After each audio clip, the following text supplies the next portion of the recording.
We're here in Baguio. Look at that view. Hi, Jari. Wow! Jada, hi. O, baka mabagka.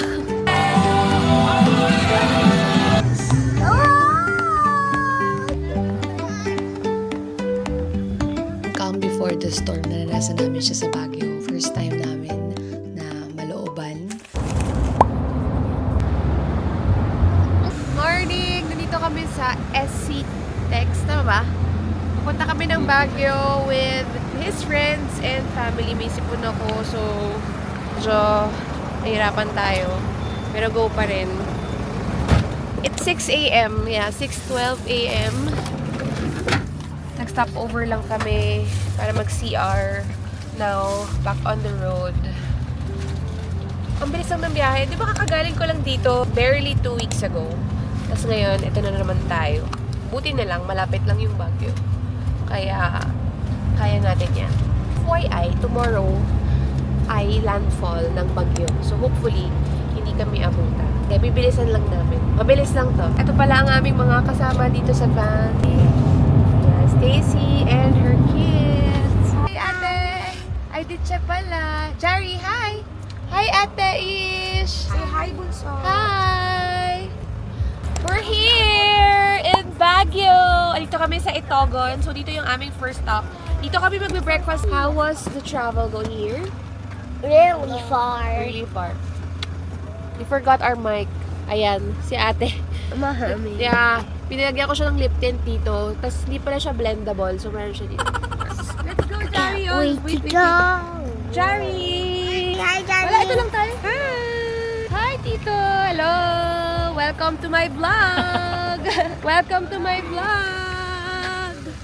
First time namin sa side na to ng Baguio. This is Itogon. Ang ganda ng view. Yun nga lang, quite far from the city center. I think mga 20 minutes away. Pero the view, so nice. Wait, ito siya. So, ito yung pupuntahan namin. It's open from 8 a.m. until 9 p.m. So, may view doon. Okay. This is the view. Ayan, yung dalawang hindi mapaghiwalay. Buti hindi sila twinning ng damit ngayon. Karaniwan twinning sila white HTP Basics Premium Tee and black dry fit shorts. Ang ganda! Sulit. Dito pa lang sulit na. Ganda ng view. Hi, my love! Wow! Model ah!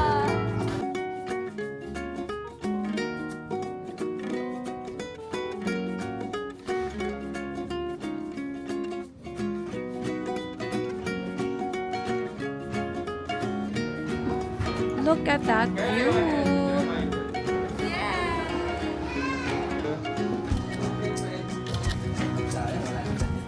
Hi! Jay, Jari, Kuya. Such a long table, diba? Hi everybody! Nandito kami sa Cafe Stella here sa Itogon, Benguet. It's 30 minutes away from the city center depending on traffic. Tagal ko dito sa Baguio, diba? Like ko naman ako kwento dito ako nag-aaral. Pero ngayon lang ako ata nakapunta sa side ng Baguio na ito. And I must say, the view is breathtaking. So, sulit. Medyo malayo siya and nakakahilo yung biyahe kasi super zigzag. Pero, super worth it. And itong Cafe Stella na to, ang ganda niya, ha? Ano siya, mga log yung design niya. If you are familiar with Alpha Land, dito siya sa area na to. Hi! So, alam mo, pinili talaga namin itong labas namin kahit na may bagyong paparating. Kasi nga, last month pa to dapat, na-cancel na rin because of the typhoon. So, ngayon, inaasahan naman kasi na yung bagyo ay mag-landfall on Sunday evening. So, agahan na lang namin yung alis tomorrow. And I think we made a good call kasi ang ganda ng weather. Super. Look, look, look. Ang dami namin. We are 30 plus in total. Wala akong mic. Nakalimutan ko. Alam mo na ba, pag buong family yung kasama, aligaga. Anyway, to ay high school friends, high school barkada ng asawa ko. Doon din naman ako ng high school. So, friends ko rin naman na talaga sila. Pero sila talaga yung totoong bubarkada with the families. So, umabot kami in total ng 38. 38 kami. So, 7 cars, I think. Ayan, kaya ang saya-saya. Kaya parang malulungkot talaga kami kung hindi siya matutuloy. And hindi rin madalas magkasama-sama yung mga anak namin. Kaya, nasaya, makakapaglaro sila. So ngayon nag-order na kami ng breakfast. Yung long table namin, no. Nakakatuwa naman dito sa Cafe Stella kasi pinagbigyan nila yung request ko na isang table lang kahit na 30 packs. Nagihintay kami ng order namin. Ang dami, nung laki ng selection ng food. From cocktails, coffee, meron pasta, pizza, meron. So parang lahat nandito na. And promise yung interior, napakita ko naman sa inyo, ang ganda talaga. So we'll be staying for a night lang at kumuha kami ng Airbnb. Mamaya, papakita ko naman sa inyo yun. So hanggang bukas na kami dito ng morning. Pero marami kaming magpapakapagod kami kasi marami kaming activities for the kids. So marami kaming mga pupuntahan. Yes. Ganda. Yan, tapos na kami kumain. Para kaming field trip. So ngayon, pupunta naman kami ng John Hay para mga bayo, yung mga kids. And after that, we're going to Christmas Village. Hi, Dad.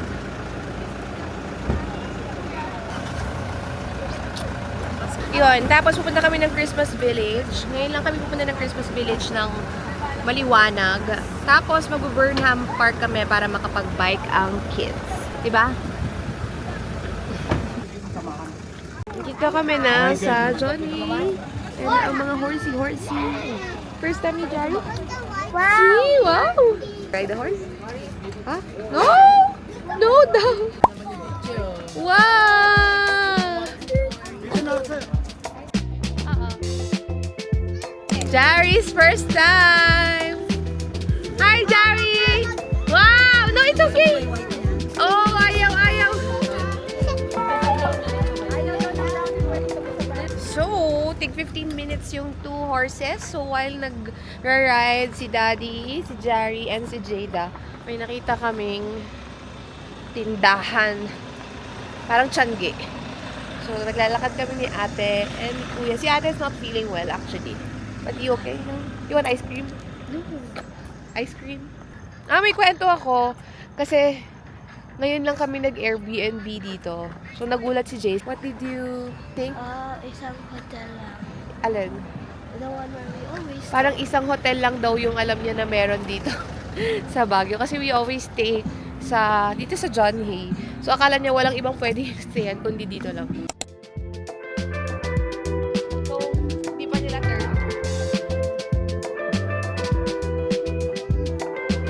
Jari! Wow!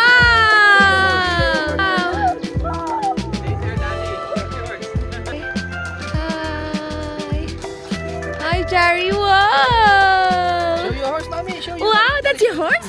Were you scared? No. Did you like it? Will you do it again? Yes. Okay, now it's Ate Jace and Kuya Jaco's turn. So 400 per 30 minutes. So pumayag sila na 15 minutes per kid. Kaya, yun, mas nakatipid tayo dyan. At saka, mas tipid rin sa oras. Kasi medyo nakakainip din na umiikot lang sila dito paikot-ikot. Pero, I highly suggest kung mag-horseback riding, parang mas okay dito kaysa sa ride park. In my opinion, ha? Ay, sus! Why? Why? Bakit po?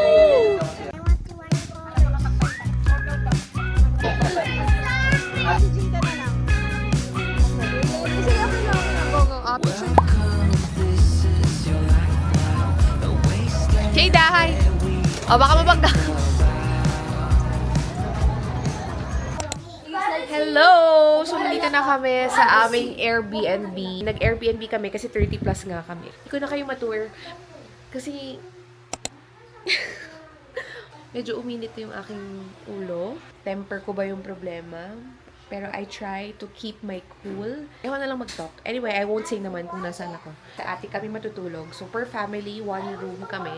Kulang kasi ng isang room sa total number of families. So, kami ni Stacy, 2 families kami mag-share dito sa attic. Malaki to. Parang attic nga to. So, may ground floor, second floor. Tapos, ang ganda rin ng common area. Pero, Nag-Airbnb kami kasi 30 plus nga kami. Sabihin kung saan kasi laman nyo. And hindi ko na-share ko yung aking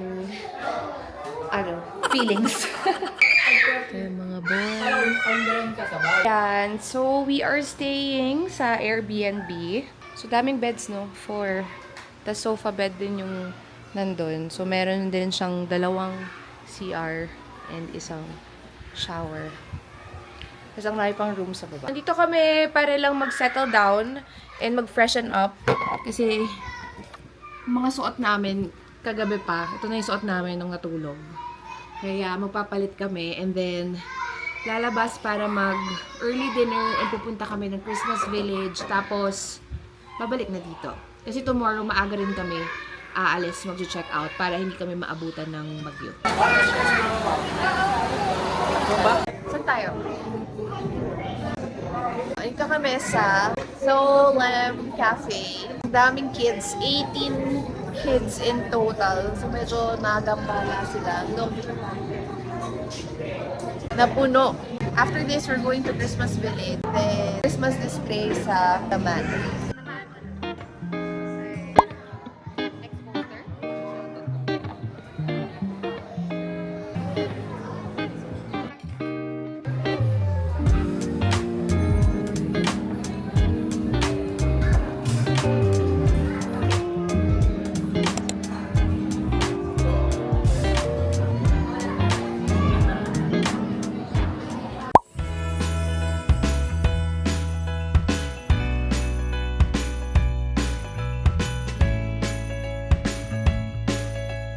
Look at Jacko. Wow! What's that?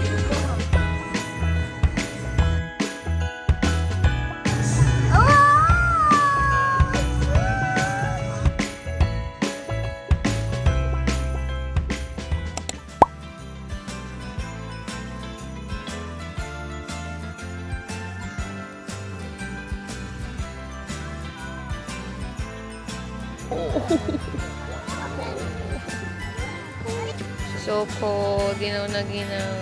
Jari, what's that? It's colder than USA. Jesus! Jesus! Kasi ganda talaga ng ayos sa manner kapag Pasko. Nakakasenti siya. Daddy's cold, of course. Daddy's cold. But, kayo muna, diba?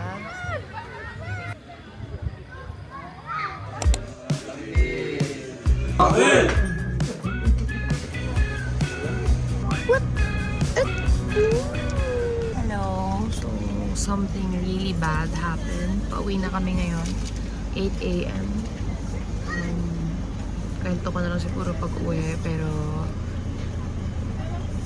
praise God. Praise God pa rin that we are all safe. Ayan, hindi ko na natapos yung vlog sa Baguio kasi may nangyaring hindi maganda. Kwentuhan ko kayo ng konti. Ngayon is Monday. Naglandfall yung Typhoon Uwan kahapon. Calm before the storm, naranasan namin siya sa Baguio. Kasi kahit nga may bagyo, tumuloy pa rin kami kasi itong Airbnb namin, hindi sila nag-aalaw mag-cancel. Overnight lang yun, tapos nabitin pa nga na-cut short pa because of that bad experience. Sobrang bad. First time namin na malooban sa tinutulugan namin at nangyari siya at around 3:55 a.m. Nakita sa CCTV. Natulog kami kasi dahil nag-inuman pa. Tapos kami around 2 a.m. Tutulog kami. Bandang mga before 5 a.m. Ginigising kami nung friend namin, si Alan. Tapos sabi niya, nakawan daw sila. Tapos, yun, sumaba kami agad. Turned out, nawalan nga sila ng 4 iPhones sa kwarto nila and yung bag, wallet. Sumaba kami lahat. Tinawag namin yung caretaker nung Airbnb. Friend namin na natutulog sa living room. Nawala din yung phone niya. So, overall, 5 phones yung nawawala. Gambala lahat. Gumising kaming lahat. Punta agad ng police station. Tapos, nag-send na ng CCTV footage yung property manager. Tapos yung nakita doon yung tao pumasok sa loob. Alam mo, in a matter of 12 minutes, nagawa niya yung lahat. Nag-lock kami ng mga pinto Pero yung Airbnb pala, yung sliding door niya, may video ata ako, I'll show you. Ito, nilock namin siya. We locked this last night. And then we made sure this is locked. But we did not know na behind these curtains ay meron ding door na nabubuksan. This is not something na normal sa isang sliding door. Hindi kami na-brief about that.